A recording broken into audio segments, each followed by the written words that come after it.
In the cosmic game room, the Grandmaster and the Challenger continue to watch the ongoing game. They watch as the last of the Black Order, Proxima Midnight and the Black Swan, barrel towards the final pyramoid locked in the Avengers base. "Observe, Grandmaster," the Challenger muses. "Black Swan is using the planet's own rotation to speed up their travel to the target. Such ingenuity. I'm sure your Lethal Legion would be impressed if they weren't on the verge of being eliminated. Scoring against you at this stage feels almost dishonorable. Nonetheless, victory is victory, yes?" The Challenger continues to boast, but the Grandmaster does what he can to ignore his old friend. For the moment at least, his mind is elsewhere. Grandmaster makes a mental call out to Voyager. Daughter, I need you to re-enter the game. You have the final pyramoid.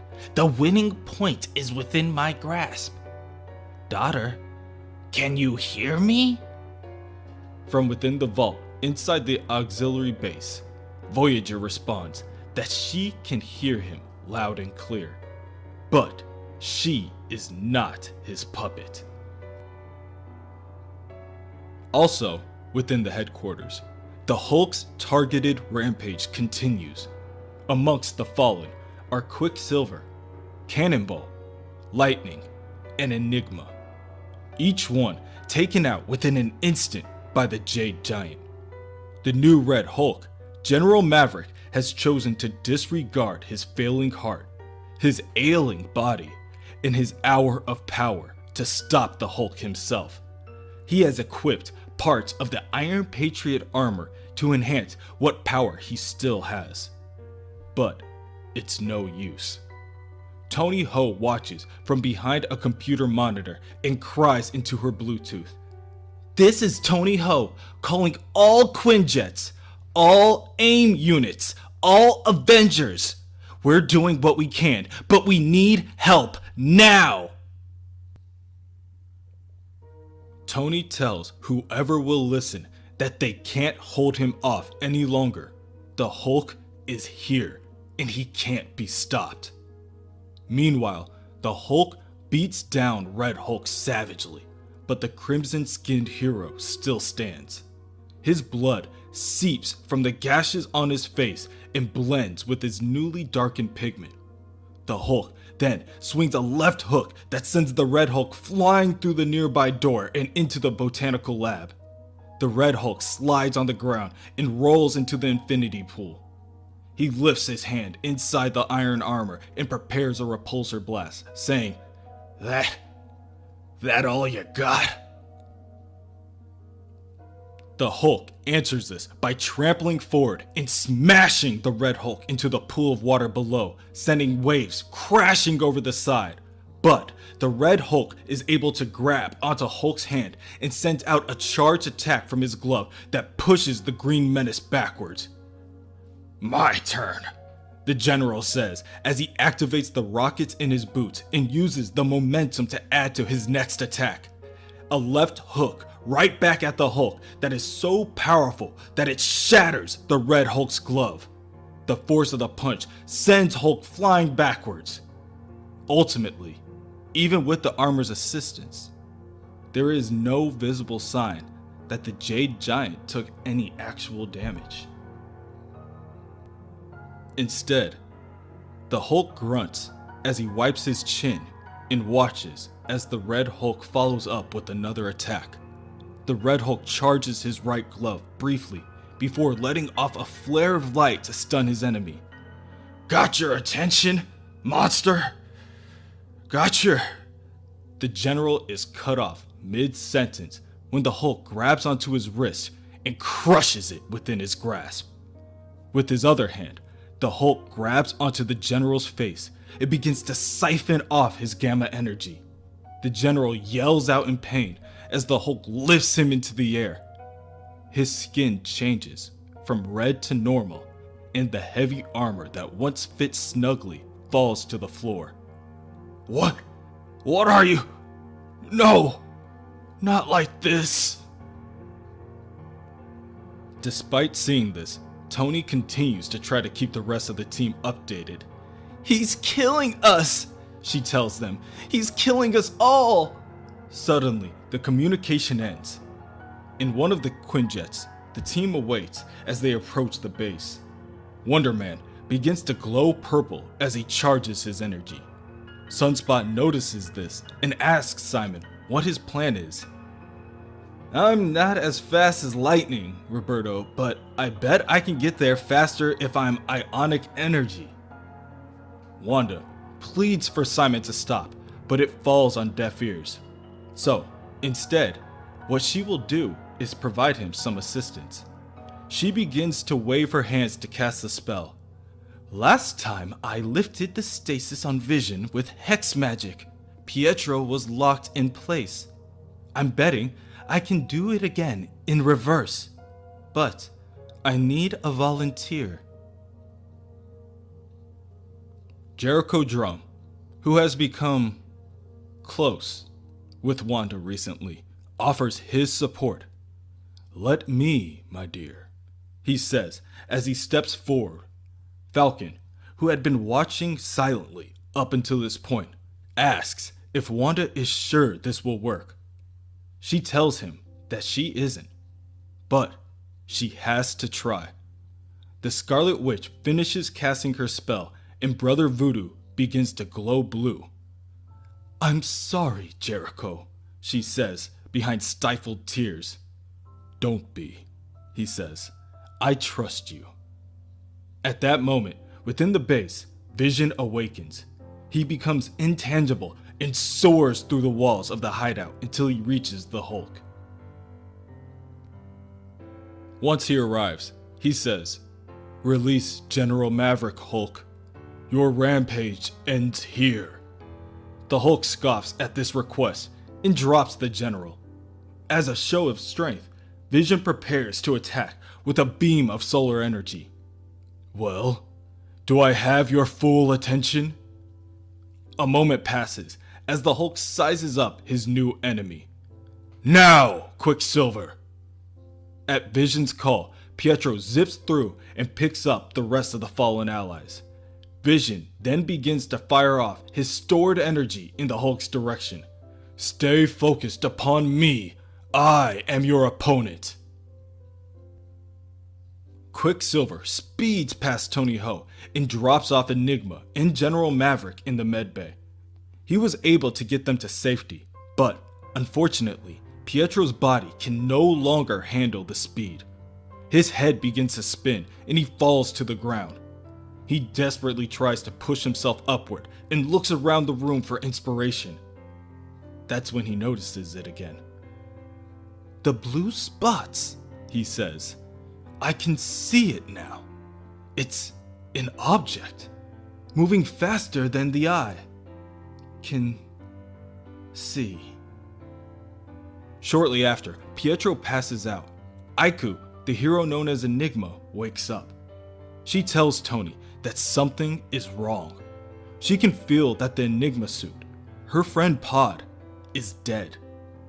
Tony apologizes for Aiku's loss and apologizes again when she tells her love that they need to strip the suit down for parts. In the botanical lab, the Hulk sends a flurry of fists at the man made of metal. Each hit reverberates and sends shockwaves in every direction. In a cold, unfeeling tone, the Vision states, "I don't know if Bruce Banner's psyche still resides in you, but I do know what is required to contain your destructive nature." Vision returns with his own punch, making contact and causing the Hulk to step backwards. The Hulk then comes back with a double fist slam that phases right through the Vision and splashes the water under their feet. Vision, still phased, continues. Your mindless rage cannot comprehend the way I shift my density at will, or the energy unleashed by my thermoscopic eyes. Vision rifles off his optic energy, but the Hulk unexpectedly predicts the attack and clotheslines the synthezoid, sending him crashing into a nearby wall. The Vision begins to panic and fires off another beam. This one too misses its target and hits a nearby gas tank, causing the room to burst into flames. From within the vault, Voyager uses her powers to watch it all. Once, her father took her to the planet Xerxes, a world that had fallen so close to its sun that it was in a perpetual state of violent groundquake. Somehow, the Hulk's attacks feel worse. With that being said, the Grandmaster never did take her to any places where the indigenous creatures fought so hard against certain death before.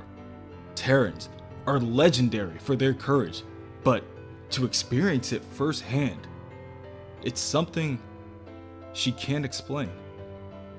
Just outside the botanical lab, Lightning wakes up. He rushes over to the still unconscious Cannonball, yelling, "Sam! Sam! Wake up! We need to do something. The heat's pouring out of here. I can barely breathe, and it's only getting hotter." Sam slowly begins to wake up. He coughs on the thin air as he starts to watch the fight causing the commotion. He watches as Vision begins to levitate and hold his hand out to the Hulk. He tells Lightning, That's Vision's heat beams. But I reckon he's switching up his tactics. Seen him play his ghost card before though. Gonna slide his fingers into Hulk's head and scramble his brain. Watch, he should turn solid and... Sam is stopped short when the Vision cries out in unimaginable pain. Just as the Vision resolidifies his body to defeat the Hulk grabs onto and crushes Vision's metal skull. Sam watches, unable to believe what he is witnessing. Lightning, now consumed with horror, is unable to speak. The Vision crashes to the ground and writhes in pain amidst the flames. Without the ability to form complete thoughts, he mindlessly mutters binary. The Hulk sees this and walks away from the sad sight. "Mindless," he grunts, now mocking the metal man. Back on the Quinjet, Jericho Drum regains sentience, and this causes the Scarlet Witch to become worried. "Oh no, no, no! You should still be in stasis! What just happened?" In the base, Lightning comes to grips with his situation. He begins to charge his energy, stating, "This is a nightmare. He's heading for the vault. We can't let him get to Voyager and the pyramoid." Cannonball looks at Lightning and counters by saying, "You got an idea about stopping him? Lightning, I'm all ears. I just hope Voyager can..." "Aw, hell." As if things weren't bad enough. Or, to make matters worse, at that moment, the Black Order arrives. Proxima Midnight and the Black Swan touch down at the front door. The Black Swan gracefully steps over the debris, stating, "It seems the battle is already finished. The Challenger's monstrosity has cleared the way, save for a pair of fools." Lightning powers up and the four begin to battle it out. Cannonball attempts to take on Proxima, but he is only able to stall her for a little while before she overpowers him and casts him aside. Lightning, also in a weakened state, fires off what little energy he has at the Black Swan. His attack is easily repelled, and the Swan cackles. "How will you defeat me when your electricity can't even penetrate my force field?" Out of nowhere, twin beams of yellow energy fire off and collide with the Swan's barrier. From behind her, a voice answers, "Well, to start, I guess we'd need weapons grown by Earth itself as a planetary defense."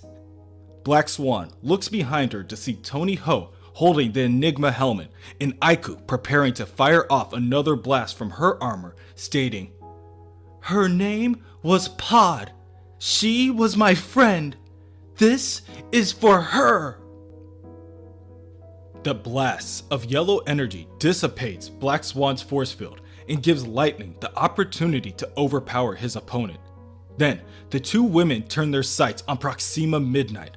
Proxima scoffs at the two fledgling heroes and says that their efforts are impressive, but it changes nothing. The Hulk will take the pyramoid. Their victory is imminent. The two women continue to fire off blasts of energy. Tony tells Aiku that Proxima is right. But the two of them cannot fight the Black Order and the Hulk. She needs to think of something. Elsewhere, the Hulk savagely beats against the door of the vault. With only seconds left until the hinges give out, a flash of purple light speeds by. Past Tony and Aiku, past the broken body of Vision surrounded by flames, and all the way to the Jade Giant. The energy begins to materialize, and Wonder Man is reformed. Simon looks to his longtime friend and tries to reason with him. "Bruce! Long time no see. Listen, have you got a moment? Because I'd really like to talk."